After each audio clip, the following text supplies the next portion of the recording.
HBL PSL 10 का player draft हुजूरी बाग लाहौर में जारी। फ्रेंचाइजेज मालिकान और टीम मैनेजमेंट मजबूत से मजबूत स्क्वाड तश्कील देने के लिए कोशां। न्यूजीलैंड के allrounder Daryl Mitchell platinum category में लाहौर कलंदर्स के हो गए। ऑस्ट्रेलिया के top order batter Matthew Short को इस्लामाबाद यूनाइटेड ने पिक किया। प्लैटिनम कैटेगरी में ही ऑस्ट्रेलिया के जारह मिजाज batter David Warner Karachi Kings के हो गए। मुल्तान सुल्तान्स ने न्यूजीलैंड के wicket keeper batter Michael Bracewell को प्लैटिनम में पिक किया। पेशावर ज़ल्मी ने प्लैटिनम में इंग्लैंड के wicket keeper batter Tom Kohler Cadmore को राइट टू मैच के जरिए टीम में शामिल किया। न्यूजीलैंड के मार्क चैपमैन को कोयटा ग्लैडिएटर्स ने मुंतखब कर लिया।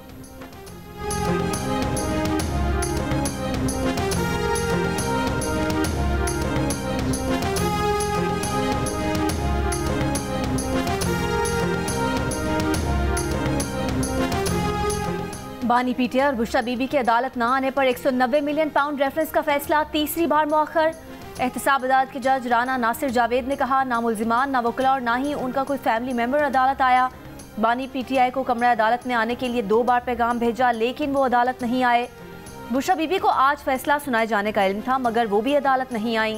फैसला तैयार और दस्तखत शुदा मौजूद है। मुसलसल 2 घंटे के इंतजार के बाद फैसला 17 जनवरी तक मौखर कर रहे हैं। इन्हें एक और मौका दे देते हैं। अदालत ने फैसला सुनाने के लिए पहले 23 दिसंबर, फिर 6 जनवरी और फिर 13 जनवरी की तारीख मुकर्रर की थी।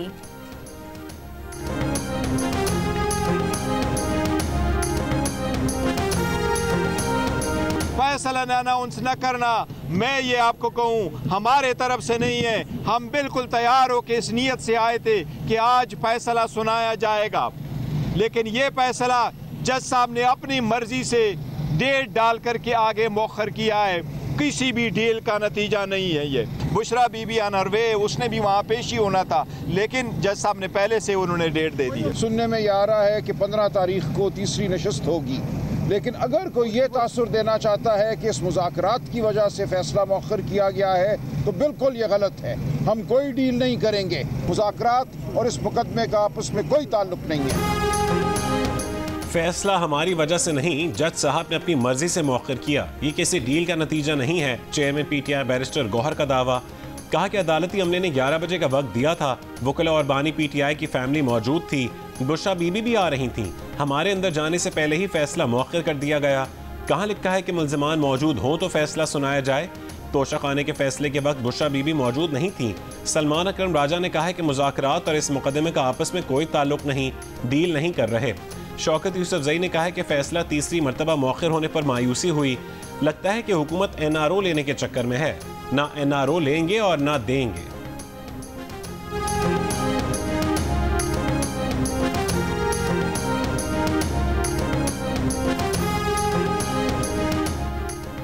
$190 मिलियन इतना मजबूत है कि उस पर सजा आज या कल जरूर होगी। अगर इस केस में सजा ना हुई तो डील का तासुर जाएगा।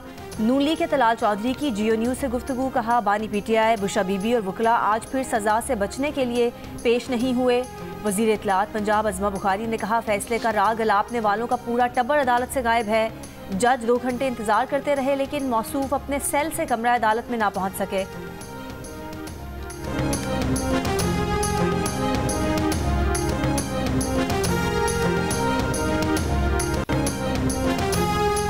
पीटीआई की स्पीकर से मुज़ाकराती कमेटियों का तीसरा इजलास बुलाने की दरख्वास्त। स्पीकर कौमी असम्बली सरदार अयाज सादिक से राबता।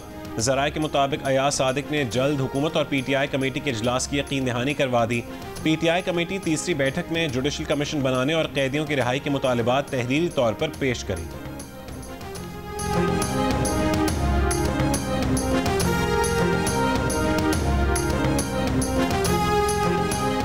देखना चाहते हैं कि मिलिट्री ट्रायल में शवाहिद का मेयार क्या था?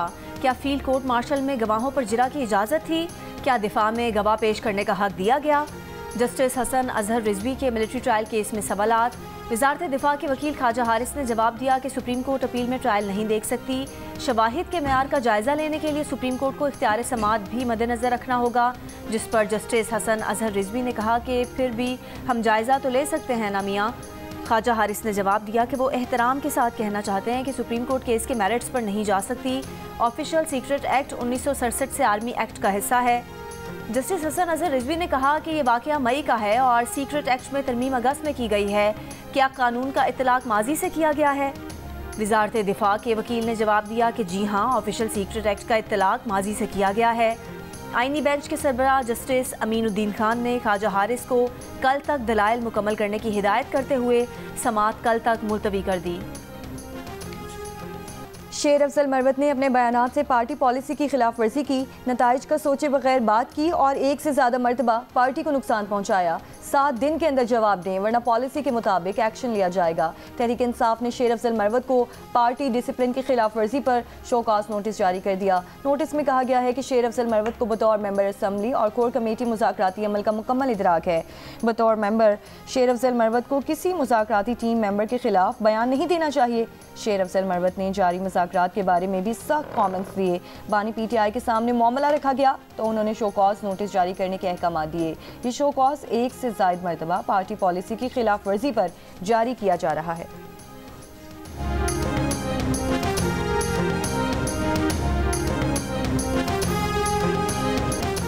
जब भी पाकिस्तान में मईशत की तरक्की का जिक्र होता है तो नवाज शरीफ का नाम आता है। मुल्क के हर काबिल जिक्र मंसूबे पर नवाज शरीफ के नाम की मोहर है। पंजाब के अवाम जानते हैं कि जो स्कीम नवाज शरीफ लॉन्च करेगा वो पूरी होगी। वज़ीर आला पंजाब मरियम नवाज का काला शाह काकू में मस्किन रावी हाउसिंग स्कीम की इफ्तिताही तकरीब से खिताब कहा कि पंजाब में 22 लाख खानदानों के पास अपने घर नहीं, अपना घर अपनी छत स्कीम के तहत 1 साल में 1 लाख और 5 साल में 5 लाख खानदानों को अपना घर मिल सकेगा। जिनके पास ज़मीन खरीदने के पैसे नहीं, उन्हें 3 मरले के मुफ्त प्लॉट्स दिए जाएंगे।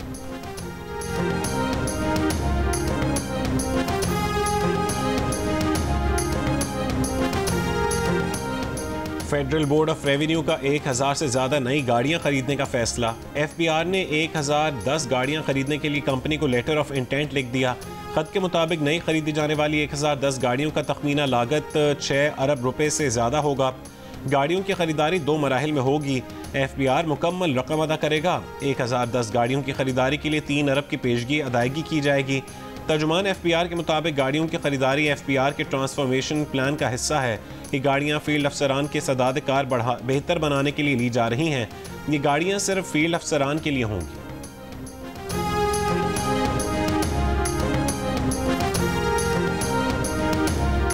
आलमी बैंक पाकिस्तान को 10 साल के लिए $20 अरब कर्ज देगा। जंग और दनीज बिशाया मेहताब हैदर की रिपोर्ट के मुताबिक मुल्क की तारीख में पहली बार कंट्री पार्टनरशिप फ्रेमवर्क के तहत आलमी बैंक पाकिस्तान को 10 सालों के लिए 6 बड़े शोबों में बेहतरी के लिए कर्ज देगा।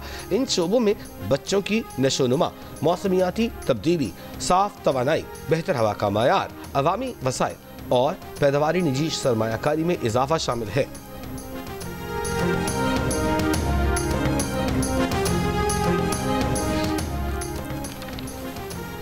35 रुकनी पाकिस्तानी तिजारती वफ़द का 12 साल बाद दौरे Bangladesh. Federation of Pakistan chamber of commerce and industry के सदर आतिफ इकराम शेख की क़यादत वफ़द बांग्लादेश के दौरे पर ढाका पहुँच गया। वफ़द बांग्लादेश के chief adviser doctor Mohammad Yunus से भी मुलाकात करेगा। FPCCI के सदर की बांग्लादेश के एडवाइस बराए तिजारत शेख बशीरुद्दीन से मुलाकात। दोनों ममालिक के दरमियान 2 तरफ़ा तिजारत, वीज़ा के तरीक़ाकार को आसान बनाने पर तबादला ख्याल, पाकिस्तान और बांग्लादेश के दरमियान बराह रास्त फ़्लाइट ऑपरेशन शुरू करने और मुस्तक़बिल में सरमायाकारी के इम्कानात से मुतालिक उमूर पर भी गुफ्तगू।